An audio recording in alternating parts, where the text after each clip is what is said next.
नमस्कार, मैं टेक पर आपका स्वागत है।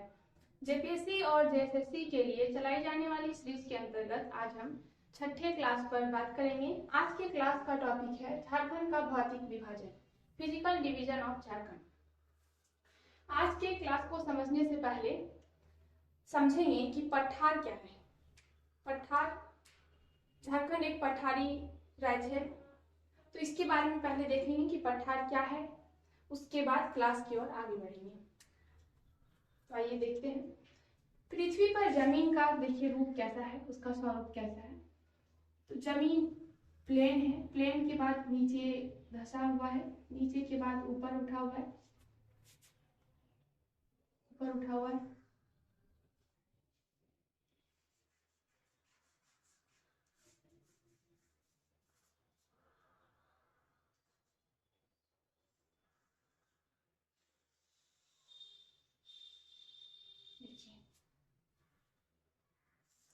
पृथ्वी पर जो जमीन का स्वरूप ऐसा है, प्लेन है, फिर नीचे धंसा हुआ है, फिर ऊपर उठा हुआ, ऊपर उठ के प्लेन है और फिर ऊपर उठा हुआ नुकीला है। यहाँ जो प्लेन दिख रहा है इस समतल भूमि है, इस समतल भूमि है, मैदानी क्षेत्र जिसको कहते हैं। नीचे धंसा हुआ है इस समुद्र है, ऊपर उठा हुआ है, ऊपर उठ के जो प्लेन दिख रहा है पठार है, प्लेटू, यही पठार है। और फिर नीचे आके जो फिर से ऊपर उठा हुआ है, ऊपर नुकीला दिख रहा है, ये पर्वत है। तो पठार पर्वत में अंतर यही है कि पठार ऊपर उठ के प्लेन है और पर्वत ऊपर उठ के नुकीला है। पृथ्वी पर जमीन का स्वरूप देखिए, यही चार रूप में रहता है। एक प्लेन, जिसको मैदानी क्षेत्र कहते हैं, एक नीचे धंसा हुआ जो समुद्र पानी है, एक ऊपर उठ के प्लेन है जो समतल भूमि, जो पठार कहलाया, ऊपर उठ के समतल तो पठार है। और जो ऊपर आके नुकीला बना हुआ यही पर्वत है। तो पर्वत पठार में अंतर है कि पर्वत ऊपर उठ के प्लेन है और पठार ऊपर उठ के प्लेन है और पर्वत ऊपर उठ के नुकीला है। तो झारखंड जो जमीन है अन्यों की तुलना में, राज्य की तुलना में, ये बहुत ही ऊंचाई पर बसा हुआ राज्य है। इसीलिए कहते हैं कि झारखंड एक पठारी राज्य है। और पूरे झारखंड को कहते हैं कि छोटा नागपुर पठार, छोटा नागपुर इसी का नाम है, जिसको कहते हैं कि छोटा नागपुर पठार। तो आज के क्लास में देखेंगे कि झारखंड में कौन कौन सा पठार है और इसे कितने भौतिक प्रदेशों में बांटा जा सकता है।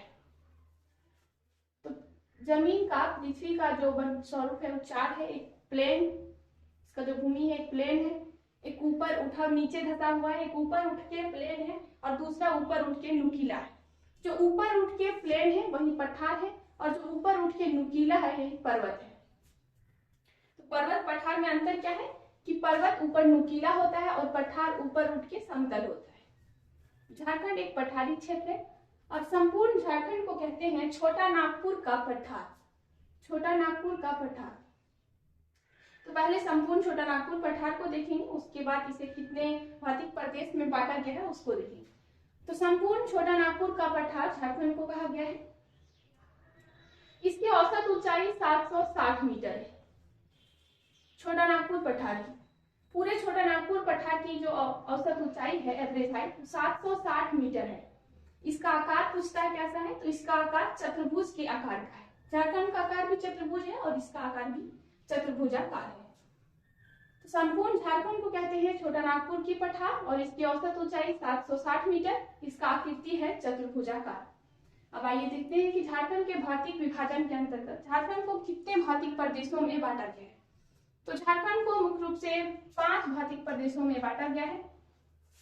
पहला देखिए पाट क्षेत्र या पश्चिमी पठार। पाट क्षेत्र झारखंड का पश्चिम भाग है, पाट क्षेत्र, इसी को पश्चिमी पठार कहते हैं।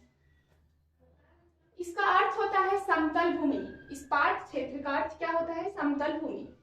इसका विस्तार झारखंड में कहाँ है, तो छोटा नागपुर पठार का पश्चिमी भाग। संपूर्ण झारखंड को बोले छोटा नागपुर पठार और इसका पश्चिम भाग हुआ, पश्चिमी भाग बोल दिए पश्चिमी पठार, और इसको कहते हैं पाट क्षेत्र।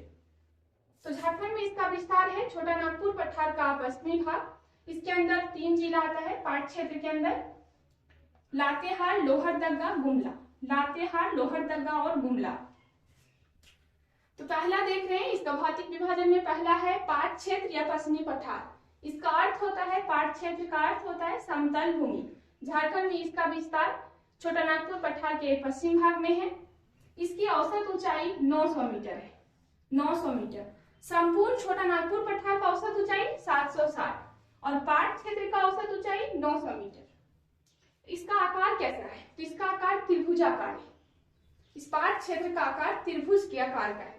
छोटा नागपुर पठार का सबसे ऊंचा भौतिक प्रदेश क्या कहता है कि पूरे छोटा नागपुर पठार का सबसे ऊंचा भौतिक प्रदेश छोटा नागपुर पाट क्षेत्र है, पूरे छोटा नागपुर पठार।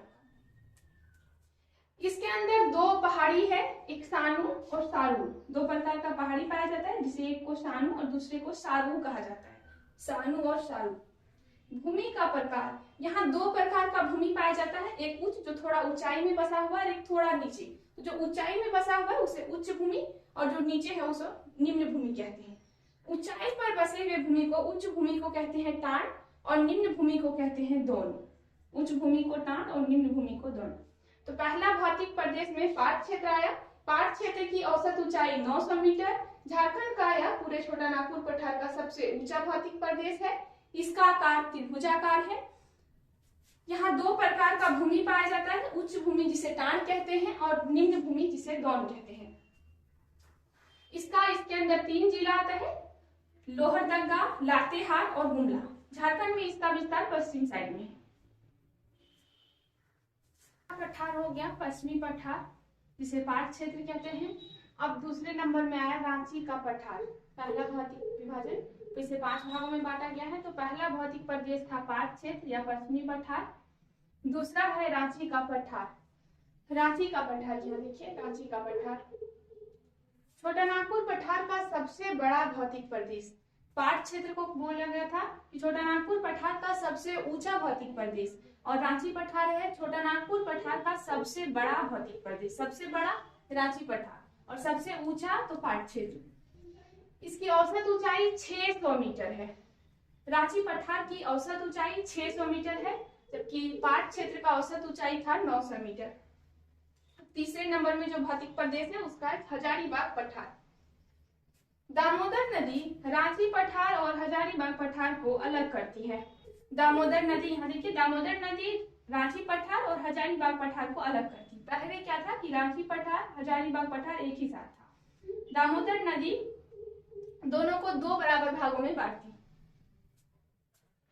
एक हुआ रांची पठार और दूसरा हजारीबाग पठार। निचला भाग रांची पठार, ऊपर का है हजारीबाग पठार। हजारीबाग पठार को फिर 2 भागों में बांटा गया है, एक ऊपरी हजारीबाग पठार, एक निम्न हजारीबाग पठार।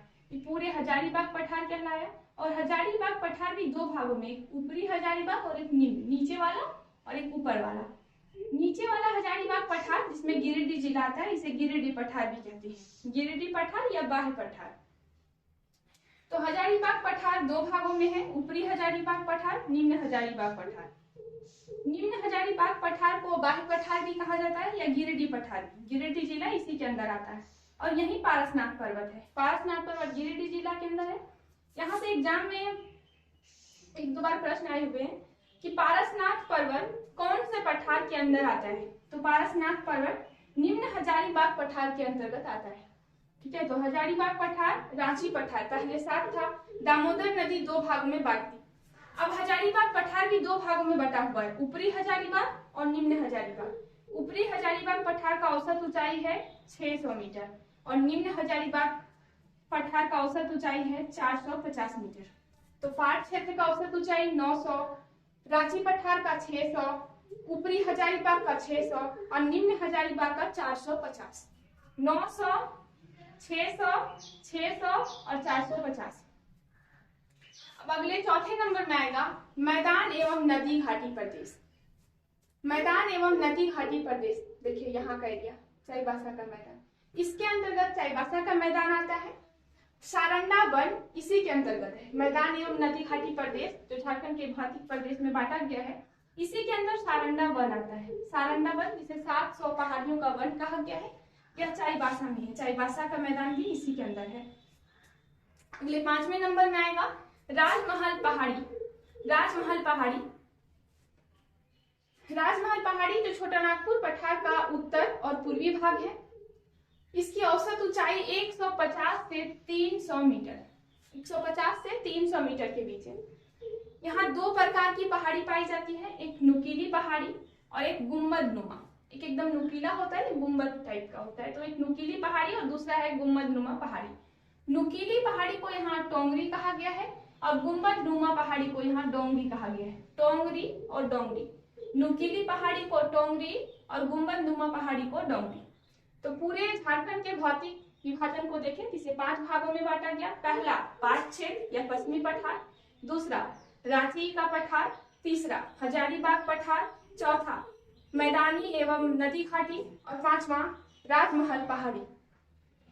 पाट क्षेत्र छोटा नागपुर पठार का सबसे ऊंचा भौतिक प्रदेश है। रांची पठार छोटा नागपुर पठार का सबसे बड़ा भौतिक प्रदेश है। पाट क्षेत्र का एवरेज हाइट जो है औसत ऊंचाई 900, रांची पठार का 600।